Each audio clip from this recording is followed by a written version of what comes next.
Waħda mill-problemi li spiss insibu fl-iskejjel sekondarji hija n-nuqqas ta' kotba bil-Malti f'suġġetti li lin mill-Malti nnifsu.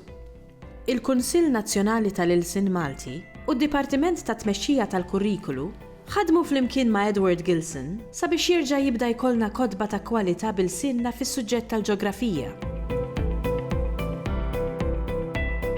Id-Dinja Darna u proġett li sar mid-Dipartiment tal-Ġeografija fl-iskejjel tal-Istat, il-moħħ warajh huwa Gilson. Gilson huwa l-uffiċjal edukattiv tal-Ġeografija u dan ir-raġel kellu viżjoni ċara qudiemu li aħna appoġġjajniha mill-bidunet. Avviċinana u x-xewqa tiegħu kienet illi jiġu prodotti kotba bil-Malti għat-tagħlim tal-Ġeografija fl-iskejjel. Xi ħaġa li aħna lqajniha bidejna miftuħin għaliex nixtiequ ħafna illi jkun hemm oħrajn bħalu li jagħmlu l-istess inizjattiva fl-oqsma tagħhom. Il-ħsieb kien illi il-tagħlim tal-ġeografija ikun jista' jsir ukoll bil-lingwa tagħna, bil-Malti. Għaliex, ħafna drabi il-Malti nassoċjawh u għadu jintuża biex jintalmu suġġetti aktar affettivi, ġifieri dawk is-suġġetti illi mhumiex daqshekk xjentifiċi. Il-reliġjon, il-Malti stess, il-studji soċjali, jintużaw wkoll għall-istorja, tal-im tal-istorja. Imma imbagħad naqilbu għall-Ingliż għal suġġetti oħrajn. U dik hija xi ħaġa ta' ħsara għall-lingwa, għaliex il-lingwa nassoċjawha biss ma' dawn is-suġġetti li huma affettivi u mhux mal-qasam xjentifiku, mal-qasam li jista' aktar jieħdok il-qoddim fil-karriera tiegħek.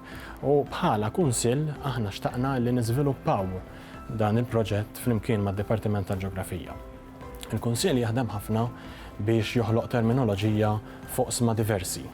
Issa f'dan il-każ kellna diġà il-barka, rrid ngħid, ta' kotba antiki, ta' kotba oħrajn, illi diġà kienu nkitbu bil-Malti fuq dan il-qasam fil-ġeografija, temi Żammit, Annibale Preka, aktar lejna Lizio Zerafa, u anke kotba oħrajn li mhumiex direttament fuq il-ġeografija. Pereżempju, għax il-ġeografija hija qasam mifrux, allura tidħollok fl-oqsma tal-biodiversità, fl-oqsma tan-natura, tal-flora u l-fawna.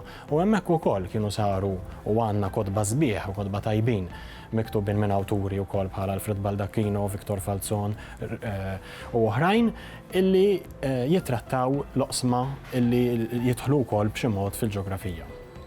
Dan il-proġett allura qiegħed ipoġġi lil Malti f'tarġa oħra għaliex qed jiżviluppah f'qasam differenti li s-soltu forsi mdorrijin narawh u nisimgħuh fl-iskola bl-Ingliż. Dan il-proġett involva qabel xejn illi tiġi standardizzata t-terminoloġija. Jekk inti għandek 3 kotba, f'dan il-każ għandna 3 kotba, wieħed għall-aħħar 3 snin tas-sekondarja. Għat-tielet sena, raba' u l-5 sena tas-sekondarja. Hemmhekk kien hemm bżonn li tiġi standardizzata t-terminoloġija ħalli minn ktieb għal ieħor jintuża l-istess terminu. Sewwa, jekk inti għandek biodiversity, tintuża dejjem biodiversità.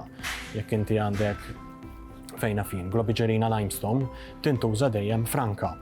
U allura dan ridna li din il-ħaġa nagħmluha bisħab ma' nies speċjalizzati fil-qasam. Ma jkunux in-nies tal-Malti biss illi qegħdin jistandardizzaw dan il-kliem.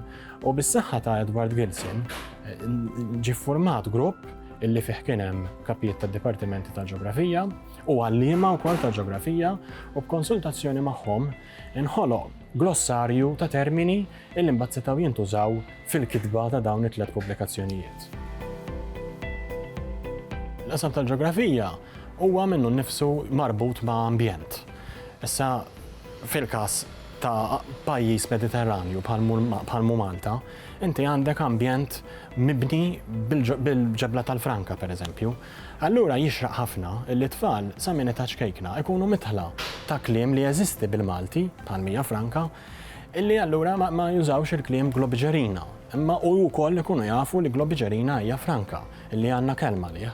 Jekk nieħdu ambjenti oħrajn, pereżempju x-xari f'Malta, huwa importanti li tfal ikunu mitħla tax-xari u tat-tip partikolari tax-xari li ssib f'pajjiżi Mediterrani li huma differenti minn pajjiżi oħrajn.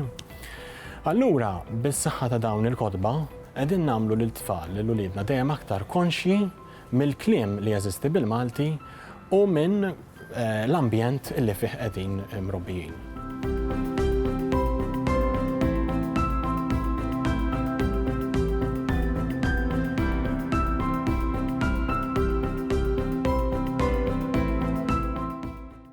Ilsienna jixtieq jirringrazzja lill-Kunsill Nazzjonali tal-Ilsien Malti, lid-Dipartiment tal-Malti fil-Fakultà tal-Arti l-Università, lill-Ministeru għall-Edukazzjoni u x-Xogħol u lill-Aġenzija Nazzjonali tal-Litteriżmu.